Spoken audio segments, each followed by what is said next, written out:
कक्षा 11 के छात्र आज त्रुटि और प्रतिशत त्रुटि का अध्ययन करेंगे। त्रुटि किसी माप की अनिश्चितता को त्रुटि कहते हैं। छोटी सी आसान परिभाषा। प्रतिशत त्रुटि, त्रुटि के प्रतिशत मान को प्रतिशत त्रुटि कहते हैं। अर्थात जब त्रुटि को प्रतिशत में बदल देते हैं तो उसे प्रतिशत त्रुटि कहते हैं। प्रतिशत त्रुटि बराबर डेल्टा यक्स बटे यक्स गुणे 100। डेल्टा यक्स बराबर प्रायोगिक मान डिफरेंस प्रमाणिक मान। प्रमाणिक मान का तात्पर्य यह है जो मान आपको ज्ञात है, और प्रायोगिक मान का तात्पर्य यह है जिसको आपने प्रैक्टिकल के द्वारा ज्ञात किया है। सूत्र को लगाएंगे, छोटे सवाल इस सूत्र से हल होंगे। प्रतिशत त्रुटि के लिए सूत्र का निगमन। किसी भी सूत्र का निगमन करने के लिए एक ही विधि का प्रयोग करेंगे हम लोग। सब माना कोई सूत्र है y बराबर a गुणे b, इसमें बटे में भी हो सकता है, घातों में भी हो सकता है। इसका लाग ले लेंगे। अब पूरा सूत्र लाग के फंक्शनों पर आधारित है। लाग लेंगे तो लाग y बराबर लाग a गुणे b। हम जानते हैं कि लाग में गुणे वाले पद प्लस में बदल जाते हैं, अर्थात लाग a प्लस लाग b हो जाएगा। इसी में यदि घाते होती तो पहले प्लस में या भाग में होता तो माइनस में बदलते, उसके पश्चात घातों को लाग के आगे ले आते। आंशिक अवकलन करने पर, आंशिक अवकलन जो है आप लोग बीएससी में पढ़ेंगे।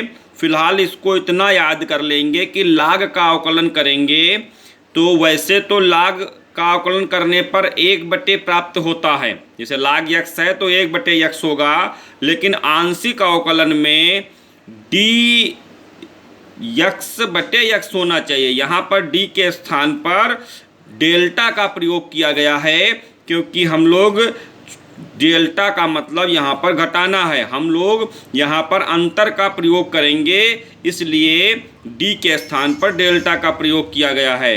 आंशिक अवकलन करने पर जो आपको मान प्राप्त होगा उसमें डेल्टा y बटे y, यानी कि जिसका सूत्र था उसकी संभावित त्रुटि या अधिकतम त्रुटि ज्ञात हो गई।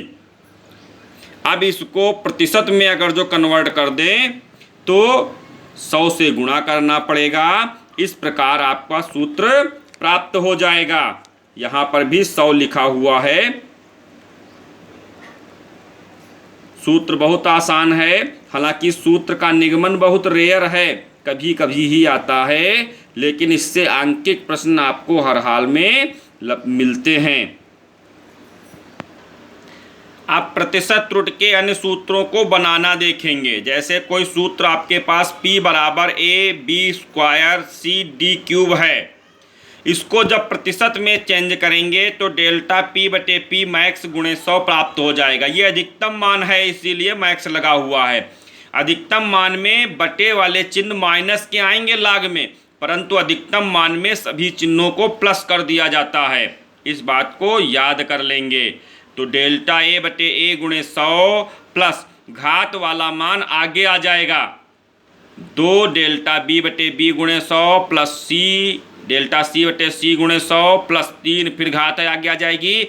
बटे के मानों में वैसे तो माइनस प्राप्त होता है, लेकिन अधिकतम त्रुटि में माइनस चिन्ह को हटा दिया जाता है। अगले सूत्र को आप लोग देखेंगे। यस बराबर यक्स रूट वाई जेड स्क्वायर, इसमें रूट के फंक्शन को आपको दिखाया गया है। डेल्टा यस बटे यस गुणे 100 मैक्सिमम मान है, माड लगा है, अर्थात सभी मान प्लस हो जाएंगे। डेल्टा यक्स बटे यक्स गुणे 100, रूट का मतलब 1/2 घात होती है, तो 1/2 घात प्राप्त हो जाएगी, प्लस 2 डेल्टा जेड बटे जेड गुणे 100। इस प्रकार अन्य सूत्र किताब से समझने का प्रयास करेंगे। अब इस चैप्टर की कुछ परिभाषाएं हैं जिनमें यथार्थता। किसी माप की यथार्थता से यह अभिप्राय है कि राशि का मापित मान उसके वास्तविक मान के कितना निकट है। जैसे आपने कोई माप मान प्राप्त की, जी का मान 9.8 होता है, आपने प्रैक्टिकल द्वारा जी का मान 9.7 प्राप्त किया। इसका मतलब यह है कि 0.1 का डिफरेंस आपका आ गया। ये मान आपके प्रैक्टिकल करने की तकनीक के कारण गलत हो सकता है, मौसम के कारण गलत हो सकता है, मापक यंत्रों की गड़बड़ी के कारण भी गलत हो सकता है।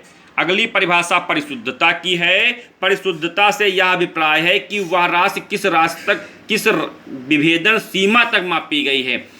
विभेदन सीमा का मतलब यह है कि वो कहाँ तक सही मापने का उसका प्रयास किया गया है। अगली परिभाषा सार्थक अंक की है।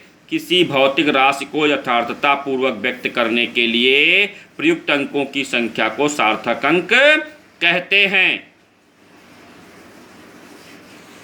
सार्थक अंक ज्ञात करने के लिए बहुत से नियम हैं।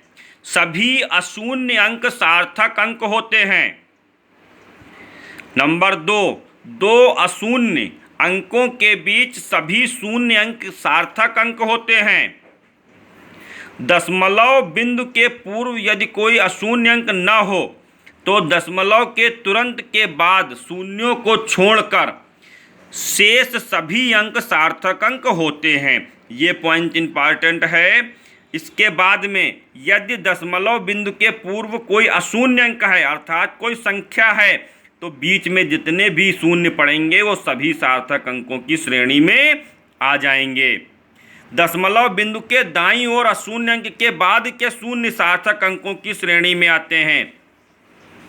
जैसे 590, 590 में 3 और 60.4030 में 6 सार्थक अंक हैं। पूर्ण अंकों में दशमलव यदि जीरो लगे हैं तो उन जीरों को छोड़ के ही सार्थक अंक ज्ञात किए जाते हैं। पूर्ण अंकों में सभी शून्य जो बाद के होते हैं वो सार्थक अंकों की संख्या श्रेणी में नहीं आते हैं। यदि किसी संख्या में 10 की घात वाली संख्या का गुणा हो तो उसका प्रभाव सार्थक अंकों की संख्या पर नहीं पड़ता है। जैसे 4 गुणे 1 0 गुणे 10 की घात में 3 सार्थक अंक हैं। इसी प्रकार अन्य उदाहरणों को देख सकते हैं। मात्रक बदल जाने पर सार्थक अंकों में कोई प्रभाव नहीं पड़ता है। इन 10 पॉइंटों को याद करेंगे। अन्य वीडियो को तुरंत प्राप्त करने के लिए हमारे चैनल को सब्सक्राइब करें व बेल आइकन अवश्य दबाएं। वीडियो को ज़्यादा से ज़्यादा लाइक करें और शेयर करें जिससे अन्य छात्रों का भी भला हो सके।